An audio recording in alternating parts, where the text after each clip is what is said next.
Muy buen día.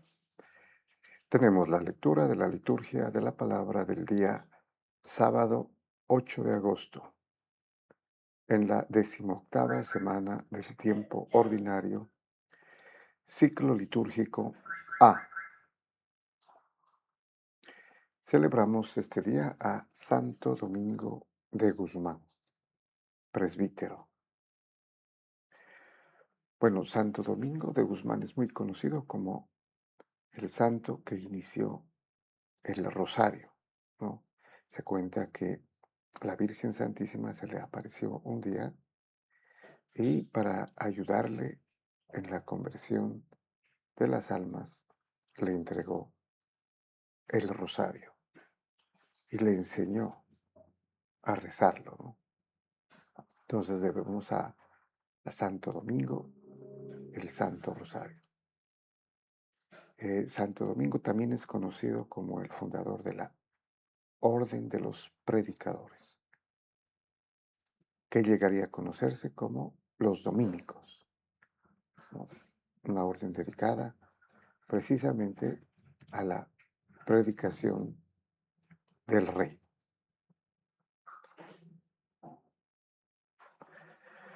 Muy bien, vamos a la primera lectura y tenemos, continuando con la lectura del profeta Habacuc, tenemos el capítulo primero, versículos 12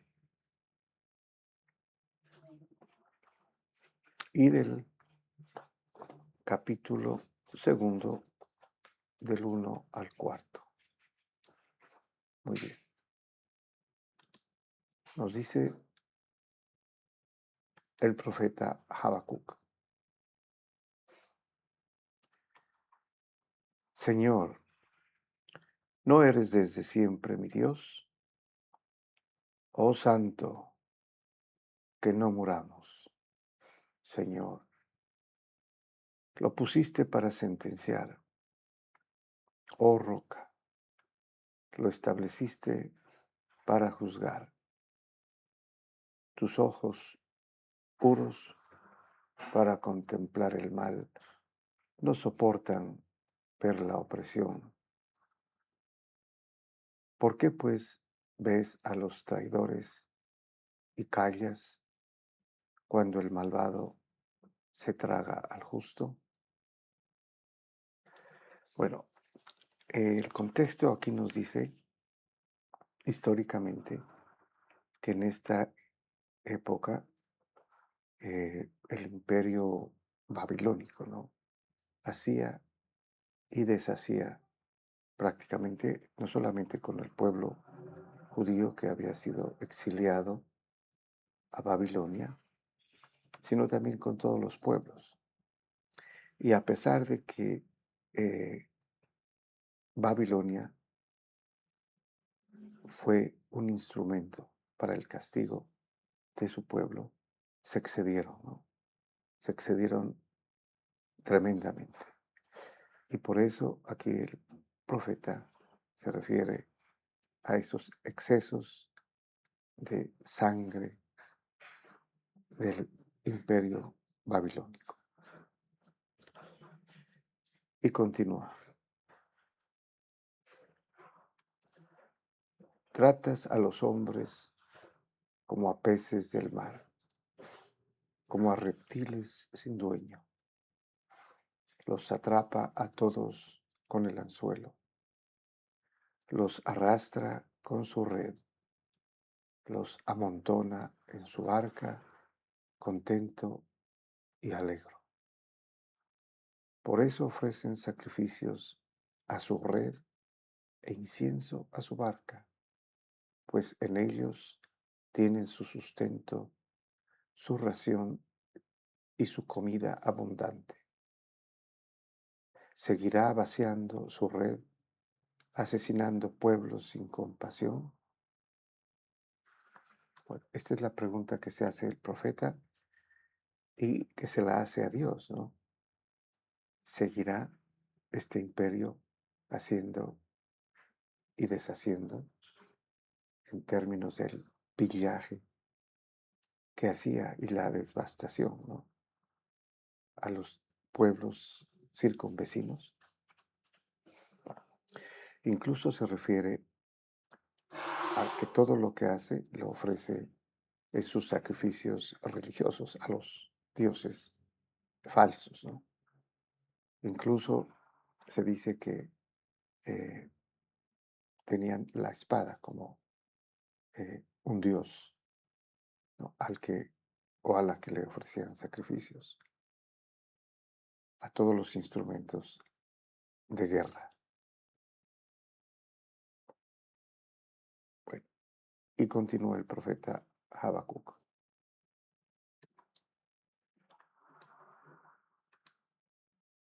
Aguardaré de pie en mi guardia, me mantendré erguido en la muralla y observaré a ver qué me responde, cómo replica a mi demanda. O sea, él está en espera de la respuesta, ¿no?, que ha hecho a Dios. Y continúa. Me respondió el Señor. Escribe la visión y grábala en tablillas, que se lea de corrido, pues la visión tiene un plazo, pero llegará a su término sin defraudar. Si se atrasa, espera en ella, pues llegará y no tardará. Mira, el altanero no triunfará, pero el justo por la fe vivirá. Muy bien, le está diciendo entonces aquí al profeta que de hecho ya ha juzgado a Babilonia, ¿no?, y que caerá. Y expresa al final una frase que inclusive se cita en, en el Nuevo Testamento, ¿no? El justo por la fe vivirá. Esto se refiere a que esta profecía se va a cumplir, pero tiene que creerse en lo que ha dicho el Señor, ¿no?, en lo que ha revelado y revelará al profeta en cuanto a la destrucción o a la caída del imperio babilónico. Muy bien, y pasamos al salmo responsorial. Tenemos el salmo 9, cuyo responso es: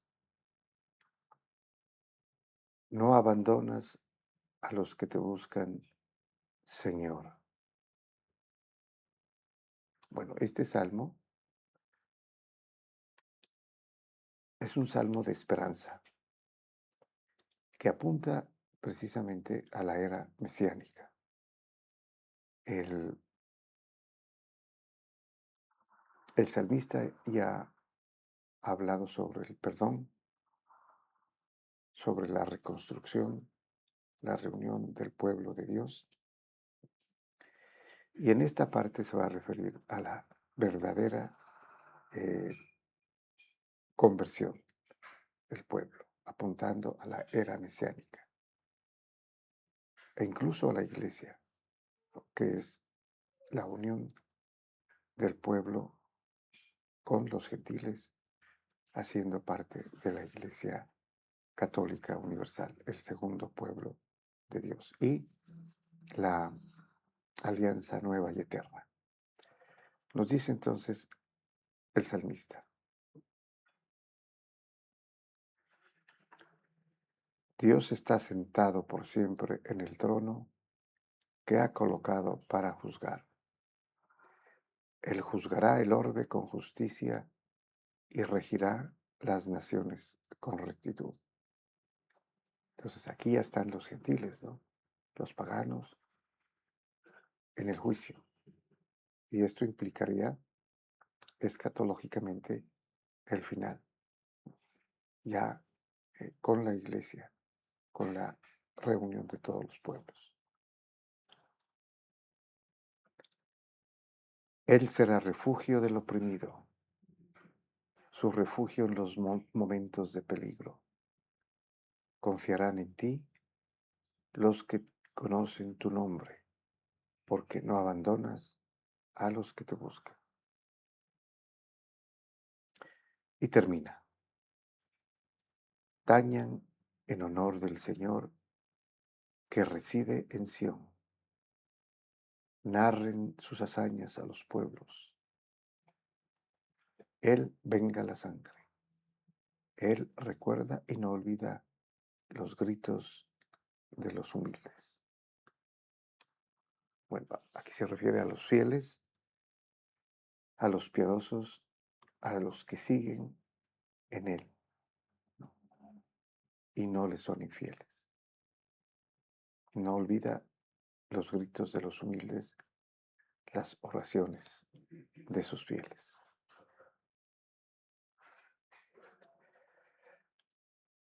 Muy bien, y pasamos al Evangelio. Tenemos la lectura del Santo Evangelio según San Mateo, capítulo 17, versículos del 14 al 20. Muy bien, nos dice San Mateo. En aquel tiempo se acercó a Jesús un hombre que de rodillas le dijo: Señor, ten compasión de mi hijo, que es lunático y sufre mucho. Muchas veces se cae en el fuego o en el agua. Se lo he traído a tus discípulos y no han sido capaces de curarlo.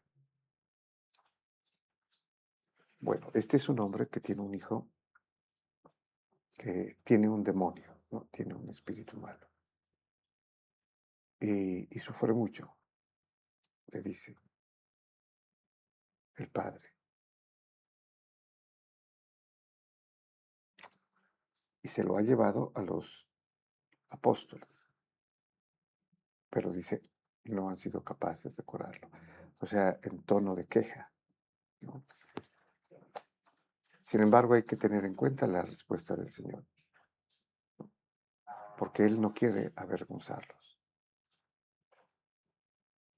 delante de la gente. Recordemos que aquí está eh, hablando a la gente, pero está también con los apóstoles. Y continúa. Jesús tomó la palabra y dijo: Generación incrédula y perversa, ¿hasta cuándo estaré con ustedes? ¿Hasta cuándo tendré que soportarlos? Bueno, muchos piensan que aquí se está refiriendo a los apóstoles, ¿no? Respondiendo a la queja de este hombre. Pero no, aquí se está refiriendo a toda la generación incrédula, incluso al mismo Padre, ¿no? O sea, cuestiona la falta de fe.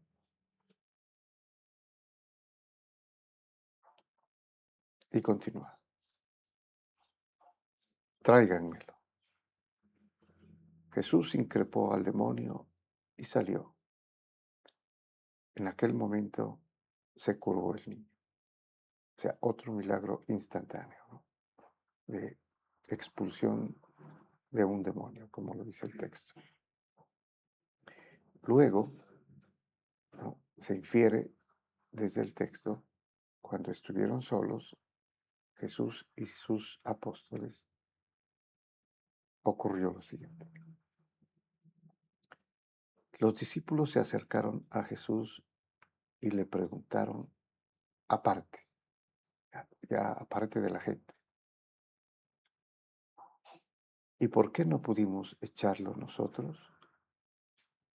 O sea, aquí hay que reconocer que los apóstoles les inquieta el hecho de que ellos no hayan podido hacerlo. Es un acto sincero, ¿no? Honesto y de valor. Les contestó: por su poca fe. Pues la causa, aquí les dice ya en privado, ¿no? Lo que él se refería a la generación, dice, ¿no?, incrédula. También les atañe a ellos.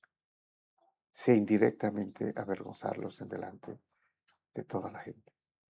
Y les dice, por su poca fe. O sea, que la fe no es completa en ellos, ¿no? Y continúa. En verdad les digo que si tuvieran fe como un grano de mostaza, le dirían a aquel monte, trasládate desde ahí hasta aquí, y se trasladaría. Nada les sería imposible. Bueno, con esto les enseña que a pesar de que tienen fe, no la tienen completa, como para echar o expulsar demonios. Dudan, ¿no? Y de allí la figura de algo que puede aparecer hiperbólico, pero en palabras del Señor es real. Le dirían a aquel monte, trasládate de aquí, de ahí hasta aquí, y se trasladaría. Que ya en la época de la iglesia esto sería referido o obedecería a lo que el mismo Señor dijo. Harán cosas mayores que las que yo he hecho. Y es precisamente lo que se puede hacer con la fe y la oración.